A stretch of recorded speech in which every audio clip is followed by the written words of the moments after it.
Actually ఇక్కడ మేము 2004 to 2010 మధ్యలో బిల్డింగ్ కన్స్ట్రక్షన్ అయ్యిందండి.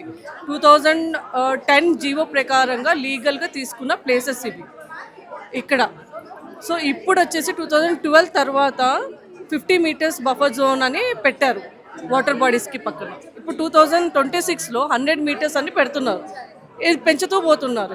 మేము 2007-8 తీసుకున్న వాళ్ళకి ఇప్పుడు జీవో ప్రకారంగా ఎఫెక్ట్స్ వస్తే మా రెస్పాన్సిబిలిటీ ఏముందండి? సో వాళ్ళు అలా అక్వైర్ చేసుకుంటూనే వెళ్తున్నారు ల్యాండ్స్. ఈ రేవంత్ రెడ్డి వచ్చినప్పటి నుంచి కూలగొట్టడము, ధ్వంసం చేయడము, బిల్డింగ్లు తీసేయడము, ప్రజలను హింస పెట్టడం తప్ప ఏమైనా డెవలప్ చేస్తున్నాడా? హైడ్రాలో ఎంతమందిని చూసాము. మళ్ళీ ఇప్పుడు లీగల్గా కట్టుకున్న వాళ్ళ ల్యాండ్ మీద పడ్డాడు. 50 మీటర్స్ లాంగ్ మూసీ రివర్. ఎన్ని ఫ్యామిలీస్ ఇప్పుడు నష్టపోవాలండి? మేము 10 ఇయర్స్ నుంచి ఇక్కడ ఉంటున్నాం. సేఫ్గా సెక్యూర్గా ఉంటుంది మా అపార్ట్మెంట్స్. ఎటువంటి భయం కూడా లేదు. మేము ఆఫీస్కి వెళ్ళి వచ్చేంత లోపల మా పిల్లలు బస్ వ్యాన్స్ దిగేసి కీస్ తీసుకుని వాళ్ళు వచ్చి ఉంటారు. డోర్స్ ఓపెన్ పెట్టుకునైనా ఉంటారు.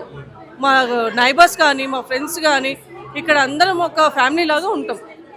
ఇప్పుడు వేరే దగ్గరికి వెళ్ళామంటే ఊరి బయట ఇస్తారంట. అక్కడ మా పిల్లలు ఎలా ఉంటారు?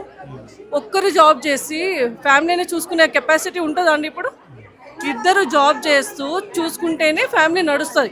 ఒకరిది లోన్స్కి, ఒకరి సేవింగ్స్, ఫ్యూచర్ పిల్లల ఎడ్యుకేషన్ కోసం.